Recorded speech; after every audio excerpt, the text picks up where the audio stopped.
All right, excuse the mess. You see it here. This is pork loin. One's cut up in the package. One's full section in the package, well, half a cut. Another one is chopped up into diced pieces. Usually, I don't really do much with these type of styles besides the middle one, that pork loin there. Excuse me, ham. Besides the middle one, and roasted. But everything is getting smoked today. I'm going to smoke some chops. I'm going to smoke definitely the diced one, and I'll probably save the full pork loin for later. Also have some chicken I'm going to smoke too, and we'll see how it goes in my old school. Well, not even old school, but that kingsford outside that I have. All right. All right. So what you see here is going to be the mixture that I'm using for the cubed portion here, just for the cubed portion.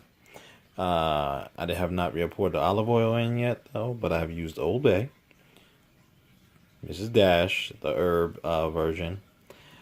Well, just for notation, the Old Bay has low sodium and a little bit of the kosher salt. Kosher salt just to add to it. This is going on the grill and the smoker for a while, so I have not. I didn't brine any of these or anything like that, and just the olive oil is just to coat it to make sure the stuff sticks to it. It's gonna get smoked for about maybe 2 or 3 hours, and just so we know that we have a nice coating or something there, just a little salt, because that really has a lot of less salt. It does not taste like that, but you get all the other spices on it, which is good. It'll bring out the flavor in the pork. So we'll check it out. I'm gonna mix it in this bag here. That's the product, and I'm about to mix it in. All right, so I split it up. I took it everything else away. The main loin is now, being put in the freezer. We're gonna cook that another time. Everything I've diced and marinated. Well, not marinated, but I put the rub and all that stuff with the olive oil. With these, this is one piece I had left over, so I'm just going to throw it here. I didn't feel like opening the bag until I throw it back on fire. Salt and pepper these guys up. I'm going to pay close attention to put something on the fat part around the edge, because that's when it really gets tasty with the salt and pepper. That always makes it taste really good on pork. I'm going to use probably a little bit of the low sodium Old Bay, kosher salt again, and just straight pepper.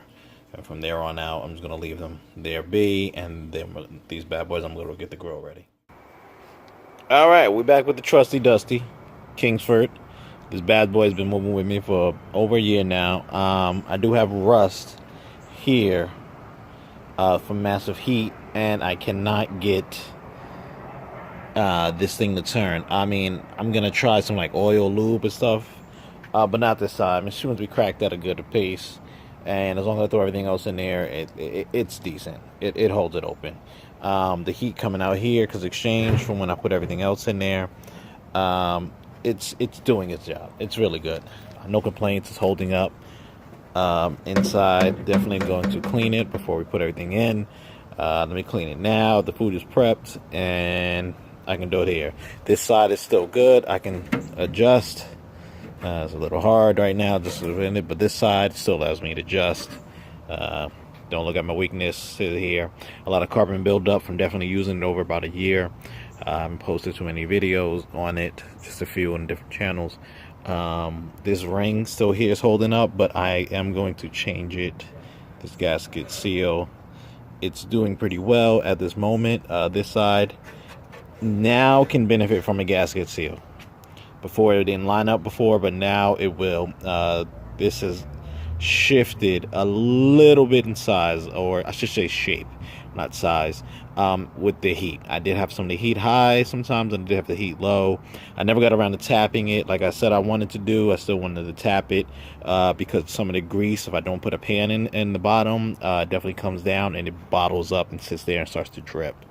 Still not bad though, really good for $50 function, and can be added to another grill, as just a heat or your firebox or whatever, but still really good. It's gonna hold up. So let's see how we do these chops in the dice cubes.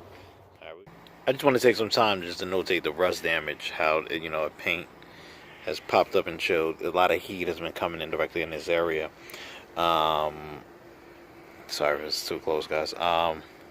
When you see here, this is now rusted and you can't move anything else, and because I had grease under the pan, the one just like a design floor, or not really design floor because I don't think it was really made for max, but just something to hold up. Since the grease got on the bottom, and this is where the pan is, so it's just nothing but another steel layer. It started to cook, just like frying, and you can see it burning through here. You know, starting to warp off the paint compared to the other side. So where the grease was, and just start to see. And anytime I add water, you know, to put out the ash if I have anything, but you can start to see how it eats up. Now I do have paint sealer and heat correction spray paint stuff for this. I brought it before I got it because I planned on like modifying like an old one before I brought this $50 one. But everything else is so I'll just add it to this. I don't think I'm gonna add the oil today to see if I can get this nut here loosened, but nah, who knows? I'll probably just go as is since I don't want to take too much time. I just want to try to cook this. Again, going with the Kingsford long burning charcoal actually does really good. That charcoal.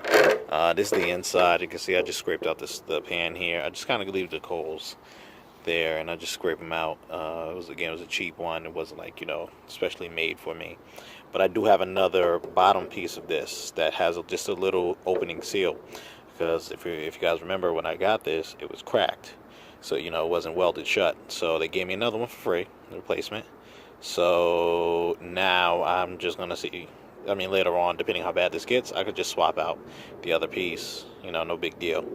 It still functions, it still works the same. It just has, you know, this little corner is just not spot welded all the way through. But it still works the same because there's no oil and nothing liquid in here. It's just charcoal. All right. Using two types of wood, but mostly cherry wood. This is all cherry wood here. Cherry wood chunks. This is one big chunk of hickory. I'm just going to use that to keep the fire going before I even get anything on. I want to get these grates really hot so I can also take them off. I want the heat to help clean them. And I'm going to actually, right now, while that's getting ready, smoking, I'm going to take out some of that sludge and oil. See how it cooked on the bottom? See all that oil start to fry and start to burn the bottom of the ash pan or the charcoal pan. So I'm going to try to take care of some of that right now. All right, so like I said, we're back. It's got up to 300 really quick.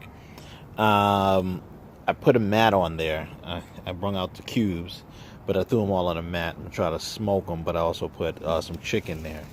So you see how that's cooking up, and I really don't want any flames on that right there, because that chicken's going to be done really quick. Just lemon pepper those guys out, and I left those as is.